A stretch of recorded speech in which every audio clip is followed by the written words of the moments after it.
Hello hi सगळ्यांना नमस्कार. श्री स्वामी समर्थ. तुमचं पुन्हा एकदा कविता लाईफस्टाईल या चॅनलमध्ये मनापासून स्वागत आहे. तर आज तर रविवार, तर म्हटलं आराम करायन, पण कशाचं काय म्हटलं थोडंसं आता साफसफाई करावा, कारण खूप घाण दिसत होते किचनमध्ये. तर प्रत्येक रविवारी ठरवते आज करते, पण येतो तसा रविवार निघून जातो, काही ना काहीतरी होतंच. आणि आज आमच्या साहेबाचं पण अचानकच प्लॅन झाला की आपण बाहेर जाऊ.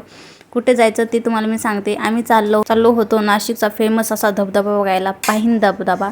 तर खूपच छान होतं. चला मी तुम्हाला घेऊन जाते. तर छान वातावरण आहे आणि डोंगर आणि आभाळ सगळं एकत्र झालं त्यामुळे, आणि अजून खूप छान वाटत होतं. बघायलाच खूप छान आहे. मी तुम्हाला तर सगळं व्हिडिओमध्ये दाखवणारच आहे. तर इथं आमच्या खुशीला ते बघा खूप थंडी वाजत होती. अगोदर निघता वेळेस खूप ऊन होतं, खूप म्हणजे खूपच असं वाटत होतं की उगच आलो उन्हामध्ये. काही त्यांना टोपी पण आणली नव्हती, एकीलाच आणली होती. पण नंतर ज्यावेळेस तो रस्ता लागला ना, जसं जसं आम्ही जवळ येईल तसं तसं आम्हाला थंडी वाजत होती. इथं म्हणजे डोंगर होतं त्यामुळं खूप झाडे असल्यामुळं थंडी वाजत होती. तर आम्ही पोहोचलोच होतो. तर बघा मी तुम्हाला इथलं वातावरण दाखवते. खूपच छान होतं. तुम्हाला डायरेक्ट आभाळच खाली दिसेल असं डोंगरावरून. इथं मग अगोदर आम्ही तिकीट काढलं. 30 रुपयाचं एक तिकीट होतं. इथं आम्ही दोघांचं तिकीट काढले आणि इथं खूप छान असं चित्र काढलेले होते दगडावरती. इथं सापाचं ते खूप प्राणी होते. मला त्याचे नाव नाही माहिती. तुम्हाला माहीत असेल तर कमेंटमध्ये नक्कीच सांगा. तर बघा खूप छान होतं. आणि हे जसं आम्ही जवळ जाईल ना तसं तुम्हाला छान असं वातावरण दिसेल. आम्हाला तर खूपच भारी वाटत होतं. आणि पहिल्यांदा इथं मी पाण्यात पाय टाकला ना, खूप थंड होतं की असं बर्फासारखंच पाणी होतं. आमच्या मिस्टरांनी घातली होती शूज, तर पाण्यात भिजायचे नव्हते. म्हटलं कुठं गायब झाले, तर बघा ह्याने कुठून एंट्री घेतली. तर हे आले होते कुठून तरी उडी मारून. तर मग जाऊ दे, एकदा तर पाणी गेलं पण नंतर तर पाण्यातच जायचं होतं, म्हणून त्यांनी पण शूज भिजवले. आणि मी बघा इथं पाणी गेले, इथं सगळे फोटोशूट काढत होते. तर म्हटलं चला आपण पण पाणी खेळावा. माझी खुशी आणि देविका तर बघा त्यांचं तर झालं सुरू, कारण त्यांना पण पाणी खूप आवडतं खेळायला. आज तर खुशीला मी सांगितलं होतं तुला जेवढं पाणी खेळायचं तेवढं खेळ, कारण आजचा दिवस फक्त तुझ्यासाठीच आहे. कारण आज तिला पाणी खेळायला घरी पण आवडतं. म्हणलं चल, तिला ना असं बाहेर कुठं गेलं ना, नदी किंवा गंगेवर गेलो ना, तेव्हा तिला पाणी खूप खेळायची इच्छा होती. तर आज स्पेशल तिच्यासाठीच, म्हणजे तिच्या आवडत्या ठिकाणी गेलो होतो आम्ही पाणी खेळायला. तर बघा ती खूप एन्जॉय करत होती आणि मी पण खूप एन्जॉय करत होते.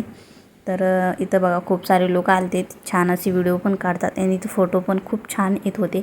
आणि हे धबधबा आहे, तुम्हाला दाखवते मी. इथं ना खूप मोठी एक चूक झाली होती माझ्याकडून.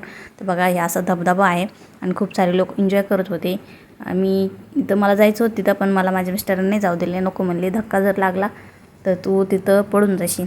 त्यामुळं तर इथं आम्ही डोंगर चढायला चाललो होतो वरती, पण म्हणलं नको, कारण पाय जर घसरला तर उगाच रिकामा कुठं व्हायचा. आणि त्या बघा आमच्या खुशीनं शूज काढायला होती, शूजमधलं पाणी. आता तिला पाण्यात जायचं म्हटल्यावर सारखं पाणी शूजमध्ये जाणारच होतं ना, ती सारखं काढत होती आणि इथं खूप नाटके पण करत होती.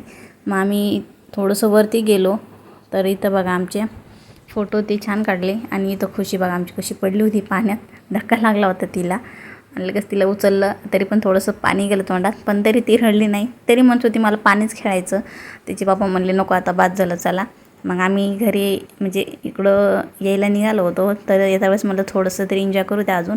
आम्ही परत थोडंसं 5-10 मिनिटं थांबलो आणि तिथं बघा आम्ही लहान लेकरासारखं घसरगुंडी खेळायला लागलो. मग येत्या वेळेस ना खूप थंडी वाजत होती आणि एवढे थंड्या पाण्यात आम्ही भिजलो होतो. तर म्हटलं आता इथं चहा होता तर चहा घेऊया. तिथं पण नेटवर्क नव्हतं आणि आम्ही काही कॅश घेऊन गेलो नव्हतो. तर नंतर ते बोलले तुम्ही बाहेर गेल्यावर तेव्हा फोनपे करा. आम्ही तसंच केलं. आणि येत्या वेळेस बघा आमच्या देविकाला थंडी वाजत होती, पण ती नाकच दाबायची का बरं तिलाच माहिती. तर येत्या वेळेस मग खाली आलो, तिथं गाडीपाशी तिथं ना कॉर्नफ्लेवर, चहा आणि मॅगी होती खायला. तर आमचे सगळ्या लेकरांना मॅगीच आवडते जास्त, आणि मग त्यांच्यासाठी आम्ही मॅगी घेतली. त्यांचं ना असं आहे की आम्ही विचारलं होतं तर तिथं फक्त पावसाच्या दिवसातच त्यांचा बिझनेस चालू राहतो. बाकीचे दिवस त्यांना काहीही तिथं बिझनेस नसतं, म्हणजे उद्योग नसतं. त्यामुळं ते आताच त्यांचं सीझन जे राहतं ना ते कमवून घेतात. तर ते 50 रुपयाला एक मॅगी होती आणि 30 रुपयाला एक कॉर्नफ्लॉवर होतं. तर आम्ही पण आमची ट्रिप एन्जॉय करतात. तुम्ही पण नक्कीच तुमच्या फॅमिलीसोबत अशी ट्रिप एन्जॉय करा, कारण ना एकदा गेलेली वेळ पुन्हा येत नाही. आपण पैसा कमवतो आपल्या फॅमिलीसाठी, मग त्यांना आपण थोडासा तरी वेळ दिला पाहिजे ना. तर कसा वाटला माझा व्हिडिओ कमेंटमध्ये नक्कीच सांगा. प्लीज माझ्या चॅनलला सबस्क्राईब करा, व्हिडिओला लाईक करा, शेअर करा. भेटूया अशा आज पुढच्या व्हिडिओ. तोपर्यंत बाय बाय.